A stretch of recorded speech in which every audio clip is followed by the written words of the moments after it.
ಎಲ್ರಿಗೂ ನಮಸ್ಕಾರ. ಇದೊಂಥರ ರೀಯೂನಿಯನ್ ಫೀಲ್ ನನಗೆ.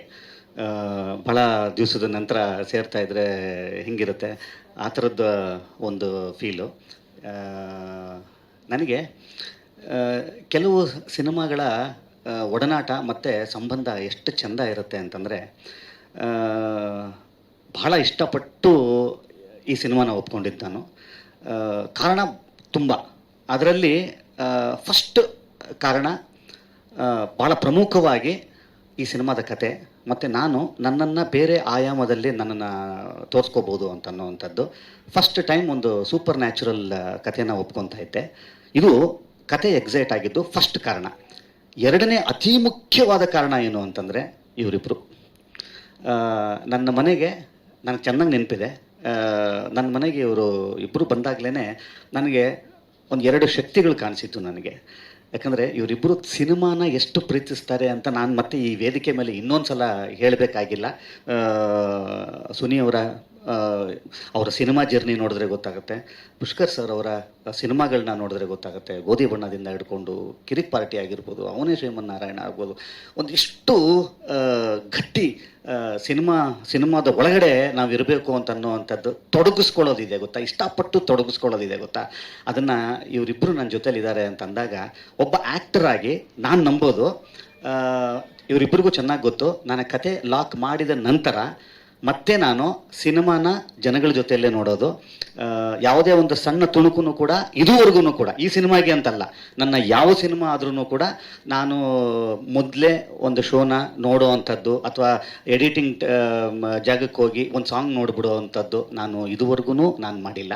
ನಾನು ಥಿಯೇಟ್ರಲ್ಲೇ ನೋಡೋ ಅಂಥದ್ದು. ಯಾಕೆ ಇದನ್ನು ಹೇಳ್ತೀನಿ ಅಂತಂದರೆ, ಸಿನಿಮಾ ಒಪ್ಕೊಳ್ಳೋದಕ್ಕಿಂತ ಮುಂಚೆ ಅದೆಲ್ಲ ಆಗ್ಬಿಡುತ್ತೆ. ಈ ಕತೆ ನನಗೆ ಓಕೆ ಆಗುತ್ತಾ, ಇದು ಸರಿನಾ, ನನ್ನ ಆರ್ಡ್ರಲ್ಲಿ ಇದು ಕರೆಕ್ಟಾಗಿರುತ್ತಾ ಅಂತ ಅನ್ನೋ ಅಂಥದ್ದು. ಭಾಳ ನಂಬಿಕೆ ಬರೋದು ಎಲ್ಲಿ ಗೊತ್ತಾ, ನಿರಾಳ ಆಗೋದು ನನಗೆ. ಈ ಥರದವ್ರು ಸಿಕ್ಕಾಗ ನನ್ನ ಸಿನಿಮಾ, ನನ್ನ ಒಂದು ಪ್ರಾಜೆಕ್ಟು ಸೇಫ್ ಹ್ಯಾಂಡ್ಸಲ್ಲಿದೆ ಅಂತ ಅನ್ನೋವಂಥದ್ದು. ಒಳ್ಳೆಯ ಅಪ್ಪ ಅಮ್ಮ ಈ ಸಿನಿಮಾಗೆ ಸಿಕ್ಕರು ಅಂತಂದರೆ, ಒಬ್ಬ ಆ್ಯಕ್ಟರ್ ಆಗಿ ನನಗೆ ಇನ್ನೇನು ಇರಬೇಕು. ನನ್ನದೇ 7-11 ಆಗಿರ್ತದೆ. ಅಂದರೆ ಒಬ್ಬ ಆ್ಯಕ್ಟರ್ ಆಗಿ ಈ ಶಾರ್ಟಲ್ಲಿ ಹಿಂಗೆ ಮಾಡೋಣ, ಈ ಗೆಟಪ್ ಚೆನ್ನಾಗಿರುತ್ತಾ ಅಂತ ನನಗೆ ಭಯಾನಕ ತಲೆ ತಿಂತೀನಿ ನಾನು ಇವರಿಗೆ. ಸರ್ ಇಲ್ಲಿಂದ ನಡ್ಕೊಂಬರೋದು ಅಂತಂದರೆ ಎಗರ್ಕೊಂಬರಲ್ಲ ಅಂತಂದಿರ್ತೀನಿ. ಸರ್ ಇದು ಎಗರೋದು ಇಲ್ಲಿ ಸೂಟ್ ಆಗಲ್ಲ ಅಂತಂದಾಗ ಮಾತ್ರ ಎಗರೋದು ಕಟ್ ಮಾಡಿರ್ತೀನಿ. ಈ ಥರದ್ದು ಭಾಳ ನನ್ನನ್ನು ಸಹಿಸ್ಕೊತಾರೆ. ಎಲ್ಲ ನಿರ್ದೇಶಕರುಗಳಿಗೂ ಹೇಳ್ತೀನಿ, ತುಂಬ ಈ ಥರದ್ದು. ಅಂದರೆ ಈ ಸಿನಿಮಾ ಹೆಂಗಾಗುತ್ತೆ ಅಂತ ಅನ್ನೋದು ಇಡೀ ಚಿತ್ರನ ಒಬ್ಬ ನಿರ್ದೇಶಕರಿಗೆ ಗೊತ್ತಿರುತ್ತೆ. ನನಗೆ ಆ ಸೀನ್ ಮಾತ್ರ, ಈ ಸೀನ್ ನಾನು ಇಲ್ಲಿ ನನ್ನ ಪರ್ಫಾರ್ಮೆನ್ಸ್ ಓರಿಯೆಂಟೆಡ್ ಹೋಗ್ಬಿಡ್ತೀವಿ ಒಂದೊಂದ್ಸಲ. ಇಲ್ಲ ಹಂಗಲ್ಲ ಹಿಂಗಲ್ಲ ಅಂತ ಅನ್ನೋವಂಥದ್ದು. ಭಾಳ ಅದ್ಭುತವಾದಂಥ ವ್ಯಕ್ತಿತ್ವ. ಈ ಸಿನಿಮಾದ ಮುಖಾಂತರ ಒಂದಿಷ್ಟು ಒಳ್ಳೆಯ ವ್ಯಕ್ತಿಗಳು ನನಗೆ ಪರಿಚಯ ಆಗಿದ್ದು ನನ್ನ ಲೈಫ್ಗೆ. ಇವರೆಲ್ಲರೂ ಕೂಡ ಬರೀ ಸಿನಿಮಾಗೆ ಮಾತ್ರ ಅಲ್ಲ, ಖಂಡಿತ ಈ ಸಿನಿಮಾಗೆ ಮಾತ್ರ ಅಲ್ಲ, ಒಂದಿಷ್ಟು ವ್ಯಕ್ತಿತ್ವಗಳು ನನ್ನ ಲೈಫಿಗೆ ಸಿಕ್ಕಂಥದ್ದು. ಮತ್ತು ಒನ್ಸ್ ಅಗೇನ್ ಅವತಾರ ಪುರುಷಕ್ಕೆ ನಾನು ಥ್ಯಾಂಕ್ಸ್ ಹೇಳಬೇಕು. ಈ ಕ್ರೆಡಿಟ್ಸ್ ಎಲ್ಲ ಅವತಾರ ಪುರುಷಕ್ಕೆ ಹೋಗುತ್ತೆ. ಲೇಟು ಅಂತ ಅನ್ನೋವಂಥದ್ದು ಒಂದು ಬಂತು. ಏನಿಲ್ಲ, ಅವತಾರ ಪುರುಷ 22ರಲ್ಲಿ ರಿಲೀಸ್ ಆಗಿತ್ತು. ಅವತಾರ ಪುರುಷ 2 ಮತ್ತೆ 22ರಲ್ಲೇ ಆಗ್ತಾಯಿದ್ದೀವಿ. ಡೇಟು ಎಲ್ಲೂ ಲೇಟ್ ಆಗಿಲ್ಲ. ಅದು 22, ಇದು 22, ಮಾರ್ಚ್ 22.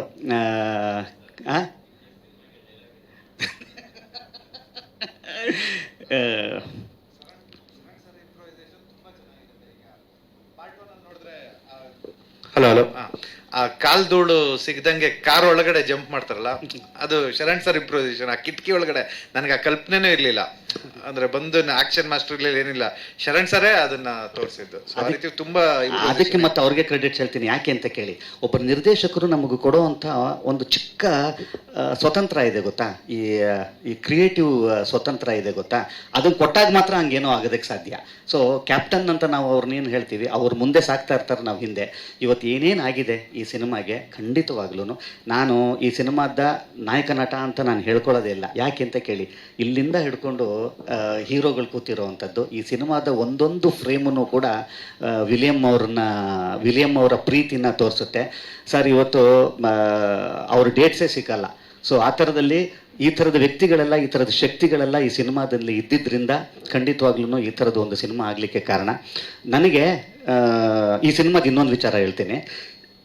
ಈ 2 ವರ್ಷದ ಜರ್ನಿಯಲ್ಲಿ ಜನ ನಾನು ಸುಮ್ಮನೆ ಇದನ್ನು ಉತ್ಪ್ರೇಕ್ಷೆ ಆಗುತ್ತೆ, ಆದರೂ ಆದರೂ ಹೇಳ್ಬಿಡ್ತೀನಿ, ಸತ್ಯ ಅದು. ಉತ್ಪ್ರೇಕ್ಷೆ ಅಂದರೆ ನನ್ನ ಜಾಗದಲ್ಲಿ ಅದು ಉತ್ಪ್ರೇಕ್ಷೆ. ನಾನು ಯಾವುದೇ ಒಂದು ಪೋಸ್ಟ್ ಮಾಡಲಿ, ಗುರು ಅವತಾರ ಪುರುಷ 2 ಯಾವಾಗಪ್ಪ ಅಂತ ಕೇಳ್ತಾರೆ. ನಾನು ಎಲ್ಲೋ ಮರದ ಕೆಳಗೆ ಕೂತ್ಕೊಂಡು ಒಂದು ಊಟ ಮಾಡ್ತಿರ್ತೀನಿ ರೀ, ಗುರು ಇದನ್ನ ಮಾಡೋವಂತೆ ಇದನ್ನ ಆಮೇಲೆ ಮಾಡೋವಂತೆ ಪಾರ್ಟ್ 2 ಕತೆ ಏನು ಗುರು ಅಂತ.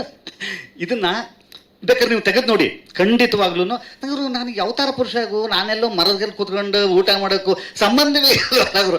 ಇದಕ್ಕೆ ಯಾಕೆ ಕನೆಕ್ಟ್ ಮಾಡ್ತಾವ್ರೆ ಅಂದರೆ ಖಂಡಿತವಾಗ್ಲೂ ಅವರು ಅದನ್ನು ಮರ್ತಿಲ್ಲ.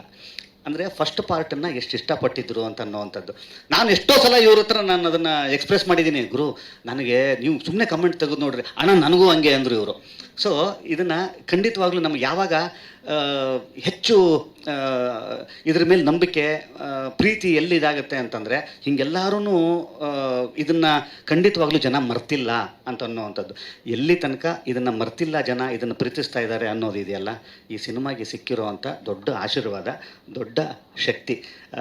ಮಾರ್ಚ್ 22ನೇ ತಾರೀಕು ಇಷ್ಟಪಟ್ಟಿರೋವಂಥವ್ರನ್ನಾಗಿರ್ಬೋದು ಮತ್ತು ಹೊಸ ಆಡಿಯನ್ಸ್ಗೂ ಆಗಿರ್ಬೋದು. ಸುನಿ ಅವಾಗಲೇ ಹೇಳ್ದಂಗೆ ಮೊದಲನೆಯ ಸಿನಿಮಾ ನೋಡಿಲ್ದಿದ್ರೂ ಕೂಡ 2ನೇ ಸಿನಿಮಾ ತನ್ನದೇ ಆದಂಥ ಕಥೆಯನ್ನು ಹೇಳ್ಕೊಂಡು ಹೋಗುವಂಥ ಸಾಮರ್ಥ್ಯ ಕತೆ 2ನೇ ಪಾರ್ಟಿನಲ್ಲಿ ಇರುತ್ತೆ. ಅಪ್ಪ ನಾನು 1ನೇ ಪಾರ್ಟ್ ನೋಡಿಲ್ಲ ಅಥವಾ ನೋಡಿನೂ ಮರ್ತುಬಿಟ್ಟಿದ್ದೀನಿ ಅಂತಂದ್ರೂ ಕೂಡ ಒಂದಿಷ್ಟು ಹಿಂದಿನ ಸಿನಿಮಾವನ್ನು ಮೆಲುಕು ಹಾಕುವಂಥದ್ದು, ರೀಕ್ಯಾಪ್ಸನ್ನು ಲ್ಯಾಗ್ ಬರದೆ ಚೆಂದ ಮಾಡಿರ್ತಾರೆ ಸುನಿ. ಯಾಕಂದರೆ ಅದರಲ್ಲಿ ಎಕ್ಸ್ಪರ್ಟ್ ಅವರು.